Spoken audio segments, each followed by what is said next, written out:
Art Valley。大家好，喺香港呢個充滿活力同埋創意嘅土地上邊，藝谷 Art Valley 致力推動藝術嘅發展，為本地藝術家提供支持與平台。我哋相信藝術唔單止係表達情感嘅方法，更加係連結社區、啟發思想嘅重要渠道。Hello，大家好，我叫 Jessica，或者可以叫我做即嘉。我係一位演員，同時間亦都係一位藝術家。咁我細個咧就係喺加拿大 Vancouver 度長大啦。我係讀 UBC Theatre 嘅。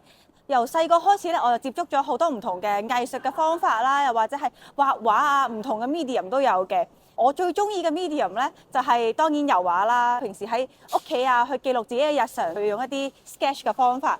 咁我最近咧亦都接咗一啲比較大型嘅 project 啦，就例如係一啲壁畫啊，或者係一裝置藝術嘅創作嘅。咁好希望咧，大家之後如果喺街度見到我嘅藝術品嘅話咧，都有機會可以望多兩眼咁咯。彩色、立體、油畫，好難揀啊！藝術家。OK，thank you Jessica 噶。第一次嚟我哋嘅節目啦，知唔知點解我要第一個就請你做嘉賓？唔知啊，點解？係我話俾大家聽，Jessica 嚟緊就係我哋嘅駐場主持啦，咁啊大家都係可以成日見到佢啦。好，咁啊頭先睇咗你嘅自我介紹啦，咁見到你喺外國翻嚟啦，嗰陣時喺邊度啊？係 Vancouver。Vancouver 係嗰度出世定係細個？哦，其實我係喺加拿大出世，咁我係喺多倫多嗰邊出世啦，跟住之後我就有嚟過香港一陣啦，跟住再翻去 Vancouver 嗰度去讀書啊、生活啊，做一段非常長嘅時間。即係細個係有翻過嚟香港嘅。係好細個嘅時候咯，好似5、6歲翻過嚟一次，跟住讀咗幾年書，跟住之後再翻去咁樣。咁但係叫做真正 stay 喺香港係幾時開始？真正 stay 喺香港咧，就應該係大概7年前左右啦，係啦，咁就自己一個人就買機票翻咗嚟。哇！你好大㗎，我自己一個女仔喎。係啊。OK，咁但係初時嚟到香港慣唔慣？可以話唔係好慣嘅，因為所有嘢都要自己處理啦。咁我係好似咁多年嚟 before 自己嚟香港之前咧，係完全冇自己一個人住過嘅。OK。係啊，跟住之後就嚟到香港就要自己處理生活啊。咁其實係一個好唔同嘅 experience 嚟嘅，我覺得。咁但係初時嚟到香港，我有冇話係最唔習慣，或者令到自己係最困擾嘅時候？有啊，即係因為冇網管啦，所以咧就會啲時間安排得好唔好啦，工作啊或者係自己想做啲咩，有少少冇乜方向嘅，呢個的確係。不過慢慢咁樣，因為我都知道自己嘅目標本身嚟香港係想接觸一啲藝術嘅行業啊，例如去演戲啊，有多啲衝擊咁樣啦。咁所以咧我慢慢都冇太懶散咁樣生活。做咗去應付自己嘅生活啦。係啊。咁啊嗰陣時一嚟到香港，其實住喺邊一區先？我一開始我係住喺鴨脷洲嘅。喺鴨脷洲，即係南區南區香港仔啊，香港仔。揀香港島啦，咁咧就普遍都係好多外國翻嚟嘅都會揀咗去香港島先。咁但係嚟到應該係啱啱有港島南線啊，係咪啊？地鐵係啱啱就有嗰個站係利東站。利東站係啦，咁就出入都方便咗啦。多唔多落蘭桂坊先？一開始因為睇好多啲旅遊介紹，佢就會 recommend 你好多地方㗎嘛。其實我想話俾你聽，你都係一個香港人嚟嘅，你都要睇旅遊介紹。OK。係咯，佢唔識㗎嘛，咁佢睇啲旅遊介紹啦，咁佢會介紹你去好多中環啊、蘭桂坊啊，跟住就會叫你去深水埗啊，即係好多嗰啲一定要 check point 嗰啲地方咯。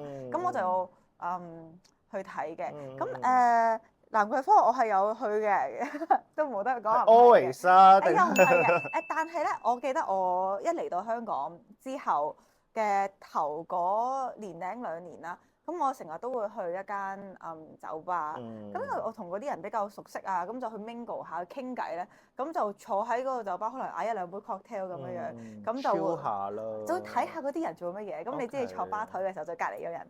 咁睇下啲人做啲咩咧？到底呢個地方係啲人會聽啲咩音樂嘅咧？我就隔離，我記得有一次，有個男仔係聽 cassette 帶，跟住我就7年前聽 cassette 帶都係好 classic 嘅一其實件事係喎。因為嗰間酒吧咁啱好 cosy，好似屋企咁。係。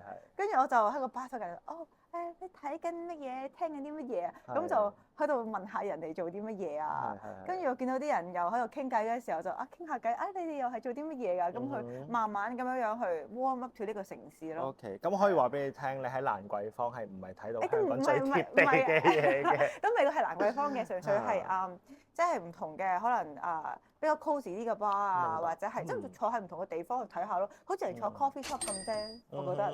不過只不過係個杯係貴啲嘅嘢啦，係啦，係飲得醉嘅嘢啦咁樣。OK 嘅，咁其實香港嘅酒吧種類真係有好多嘅。好咁啊，咁中意香港多啲定係中意加拿大多啲？呢個係一個好難嘅問題。我冇擺喺殘酷二選一，係因為我知道你係唔會係一時三刻諗得到。我會而家呢個 moment 我係中意 Asia 呢邊多啲嘅。係啦，即係香港啦，或者點解我會覺得而家呢個 moment 我會揀香港嘅主要原因係多好多嘢睇嘅，同埋係個 culture 好唔一樣，係比較 mixed batch 啲嘅。但係 Vancouver 都係大城市，真係比起香港真係悶咁多咩？咁你出街要揸車，咁你懶得滯嘅時候就唔會揸車。係。唔係我知道我諗香港去到外國最 enjoy 嗰一下都係揸車出去 supermarket。咁香港嘅 supermarket 同埋加拿大嘅 supermarket 嗰個規模係爭好遠㗎嘛。係咯，咁但係你一個禮拜去一次㗎啫嘛。係啦，但其實咧你講起 supermarket 咧，我會覺得我自己喺一啲唔開心嘅時候，又或者係一啲揾唔到靈感嘅時候，我係會好中意去一啲 supermarket 嘅。我主要係去佢哋個雪櫃嗰邊。就睇下佢啲雪糕啊，睇下啲凍肉啊。就望下佢哋開個門，哇！佢哋仲係好整齊啊，跟住閂翻道門。咁你覺得香港嘅 supermarket 整唔整齊啊？好凍啊！好凍。嗰度可能加拿大一入去就係暖氣多，係香港一入去就係冷氣。係唔同嘅，種類都好唔同嘅。咁我就會拎啲包咗嚟望下，幾有趣啊！擺翻低，因為我覺得係一個好好令到我好 meditate 嘅一個 moment 嚟嘅。咁中意香港嘅男仔多啲定中意加拿大嘅男仔多啲咧？呢個啊，中意。兩邊都有唔同嘅好啦。我繼續 roll 機，你繼續諗啊。OK， 唔緊，只係難答嘅，即係你要我揀外國嘅女仔同香港嘅女仔，我都揀唔到啦。其實唔係揀邊一度，係純粹係揀佢哋嘅諗法咯。OK。好，咁但係而家係咪真係決定會長期 stay 喺香港啦？我會覺得香港係一個好好嘅 home base，係啦。咁長唔長期呢啲嘢就話唔埋嘅，但係我覺得喺香港工作有香港工作，或者喺香港 expose to 嘅嘢係唔同啲咯，係啊。好啦，咁啊，而家嘅主要嘅工作喺香港一個主要嘅工作係做啲咩範疇？主要嘅工作我都係演員啊，或者係畫畫為主咁樣咯。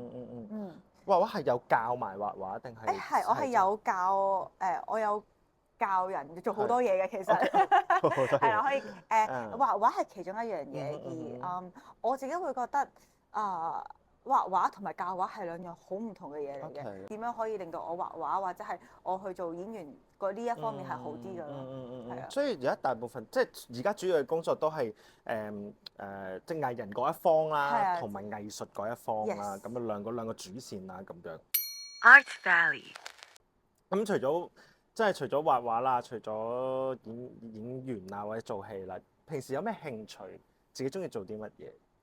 平時有啲咩興趣啊？我會得閒會拎部相機去影下相嘅。都係同藝術有關。係除咗呢樣嘢之外啊，睇下電影咯。但係都係好藝術嘅嘢。都係好藝術。咁你的而且確係有初第一次見你嗰陣時候，你都係好。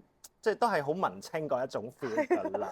我知啦，我去行山咯。即係行山。終於有啲係運動㗎啦。但係我點解會去行山咧？就係我之前好無聊嘅時候，我有 take 過一啲 course，去做領隊。不過我冇做領隊，我純粹係我好想睇下原來唔知咩石頭啊，呢個六角岩啊，跟住咧就生態遊，深度生態，係都係遊客做嘅嘢喎。係個 list。OK，好啦，我哋翻返去畫畫嗰度。咁幾時開始畫畫？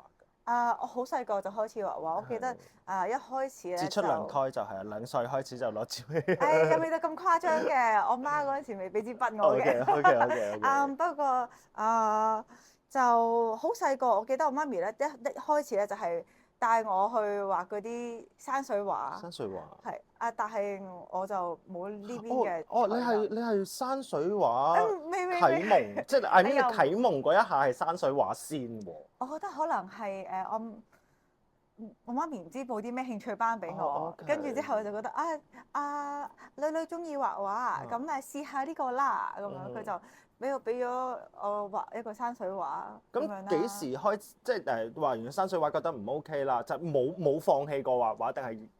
已經係好快就轉咗會啦，咁樣。冇放棄過畫畫嘅，其實一直都我好記得就係我細個啦，咁咪畫山水畫。咁就小學嘅時候，咁我喺香港啊嘛。香港讀小學先嘅。好似我記得係2年班嘅時候，跟住咧因為咩都唔識就有個畫畫比賽。嗰陣時識唔識講廣東話？識嘅，即係聽得明㗎嘛。跟住有個畫畫嘅比賽，我好記得㗎。我就畫咗2隻蝴蝶，跟住用一個山水畫嘅方法，攞咗個獎啊！所以嗰陣時就奠定咗自己作為一個畫家或者藝術家嘅一個契機咯。我覺得係一個好好嘅鼓勵嚟嘅，小朋友好好嘅鼓勵，即係以為貼堂啫，原來隔離有個冠軍，有個星星咁樣樣。其實呢個真係對小朋友嘅我好大衝擊。咁蘇花，你而家發展到而家啦，咁你即係可以話係而家喺香港一個年輕嘅藝術家啦。咁你而家畫嘅畫其實有冇話係有個點樣嘅風格，或者係一個點樣嘅畫派咧？我自己畫嘅畫咧就colour 即係 vibrancy 係多少少嘅。咁我主要都係會中意係 capture 一啲人啊，或者係一啲動物啊咁樣。我記得我其中有一幅畫係。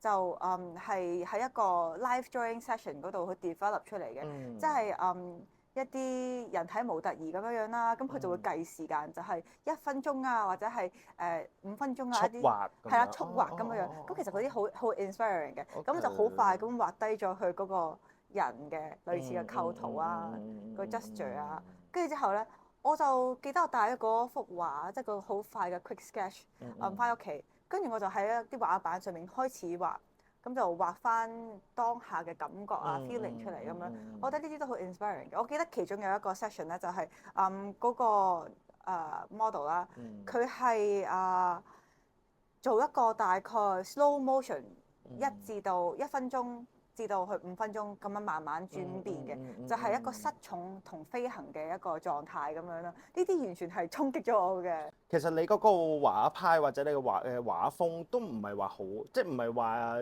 畫死一樣嘢，或者係好 standard。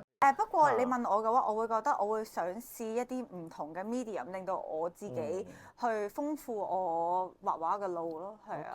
OK。即係我自己有試過好多唔同嘅嘢嘅，咁例如一開始就係好細個嘅小朋友山水畫啦，咁但係我慢慢其實喺外國學畫嘅時候，我有去畫一啲charcoal 啊，有試下唔同嘅 acrylic 啊，跟住最後我而家比較常用嘅一個 medium 就其實係油畫嚟嘅，我會用 oil 去畫嘅，好多畫都係。咁因為我覺得 oil 可以記錄到慢慢地去記錄一啲事啦，即係可能我想擺得好大嘅事，咁我就可以每一次翻去呢幅畫嘅時候，我都可以又 relive 翻嗰個 moment， 又重新去嗰個 moment 度又再一次咁樣慢慢加啲 detail 上去。呢個係我比較 enjoy 嘅一個方法啦。OK。除咗畫畫，我知道你有做裝置藝術啦。咁而家係仲做緊嗰個裝置藝術，定係已經做完？有幾樣裝置藝術嘅，咁一陣間可能帶你去睇下。可以。係啦，咁就係一啲比較大嘅裝置藝術，即係可以諗係一啲打卡點咯，或者係一啲擺喺度嘅藝術，跟住之後有其他人可以 interact with 呢件事嘅。但係因為我本身我自己個 major 係讀theatre 啦，咁都影響咗我自己嘅藝術嘅路好多嘅。因為咧theatre 我係好中意試一啲可能 interactive 嘅嘢。咁我有做過一啲 black box 或者係一啲唔係淨係我喺度做一個角色，而係我個角色可以同觀眾去溝通嘅一啲 session 咁樣啦。而我覺得呢啲係好有趣，而我想擺翻落去我嘅藝術嗰度。咁就好似例如我一個裝置藝術，我之後會帶你去睇嘅咧，就係我畫嘅一條龍啦，一個飛龍咁樣樣啦，係啦。咁點解我會覺得可以擺喺嗰個地方，或者用某種顏色咧？其實係因為我好想佢融入嗰個環境。而當可能有其他途人啊，或者小朋友啊，唔同嘅人去影相又好，同佢互動都好，呢個藝術係真係 live 喺嗰個地方，live 喺嗰個 moment 嘅，係啦。咁啊，你嘅創作靈感其實嗱，我頭先聽到啦，你嗰陣時喺加拿大嘅你個創作靈感就係去佢哋超級市場打開佢個雪櫃啦。咁喺香港咁係咪都係打開雪櫃去攞靈感咧？如果佢咁簡單嘅話，我都可以日日打開多幾次。香港嘅話，我會覺得係同生活多好多嘅聯繫嘅。咁有時可能好唔開心嘅，又或者係好開心嘅都可以畫下啦。咁我最近嘅創作係通常都係身邊發生嘅事，或者係啲小記錄咁樣樣咯。係啊，我記得就係啱啱有講過一啲 live drawing session 啦。咁作為一個藝術家，咁我都想試下唔同嘅工作啊，或者係唔同嘅事宜啦。咁我記得我有其中一幅畫咧，係畫一啲魚啊，又或者係一啲咁樣嘅。我係好想觀察嗰個生物或者嗰個動物。跟住之後，就想 capture 翻嗰個 moment 出嚟啦，喺我啲畫度，即係又或者係可能我好無聊去嘗試下去唔同嘅工作。咁我記得我幫我朋友嘅一間餐廳酒吧咁樣啦，佢做1-2日嘅啫。跟住我就觀察下嗰啲人到底係點樣食嘢嘅咧。咁我就喺個腦度重組翻，又再擺翻低落去我嘅畫簿嗰度咁樣咯。其實你係一個移動緊嘅相機嚟嘅。我都想係，我都 OK 㗎。OK，因為你本身又中意影相啦。咁嗱咁樣講啦，藝術啦或者畫畫啦 everything 啦，喺藝術方面，呢個係你會覺得係你嘅興趣多啲啊？定係呢個就係我嘅事業啦？呢個係會幫我揾到錢嘅一個 item 啦咁樣。我會覺得我畫畫嘅時候，我冇諗金錢嘅問題。係啊，即係畫畫係可以唔瞓覺唔食飯嘅，係啦。咁但係咧，咁當係一件好現實嘅時候衝過嚟，就係當然要生活啦。咁你就會開始諗到底我點樣去生活咧？咁所以就會延伸到去教班，佢可能會睇下有冇人想去賣我嘅 product 啊。咁但係當下畫畫嘅當下，我唔會諗係呢個係工作，呢個應該賺到錢嘅。呢個我就冇乜太大嘅諗法，係啊。因為而家教嘅學生係小朋友多定係大人都有？我之前有教過大人嘅，即係可能即係話唔好係教佢，純粹係一個好似藝術研討會咁樣樣，係啦。咁當然我就可能俾多少少 insight 啦。咁就係可能有2-3個人一齊去畫畫啊，一啲畫畫嘅 session 啊，咁一啲 art jamming 嘅 session 啊。咁又或者係小朋友嘅，咁當然係由基本功開始教起啦。咁就有試過喺啲畫室度教佢哋咁樣樣咯。中意教大人多啲定小朋友多啲啊？係唔同嘅嘢嚟嘅。咁大人嘅交流會令到你自己都學到好多嘢。咁當然喺小朋友身上都多好多啦。咁但係大人的話咧，我會覺得係咁大家帶咗自己嘅經驗入嚟啊，帶咗自己嘅諗法啊。你聽佢哋點解會想畫某一樣嘢，其實都好有趣啊。真係。好，咁啊，今日好多謝 Jessica 上嚟我哋嘅藝術真人品啦。咁啊，往後日子啦，咁我就唔會喺呢一度咁多㗎啦。咁就Jessica 就會一齊幫手去同我哋嚟緊未來更加多嘅藝術家去幫佢哋做專訪啦。咁亦都會俾大家呈現更加多嘅藝術品出嚟嘅。我哋今日去到呢度，再一次多謝 Jessica。好多謝大家嘅收睇，拜拜。拜拜。每逢星期五、每週五、每逢星期5晚香港時間8點鐘，我哋 YouTube 頻道藝術真人品將會為大家帶嚟最新嘅藝術家專訪。深入咁去探討唔同藝術家嘅創作旅程。讓我哋一齊走入藝術家嘅世界，了解佢哋喺生活入邊點樣獲取靈感，從而喺作品入邊展現獨特嘅視覺。我哋希望喺呢啲對話裏邊啟發到大家對藝術嘅熱愛同埋思考。Art Valley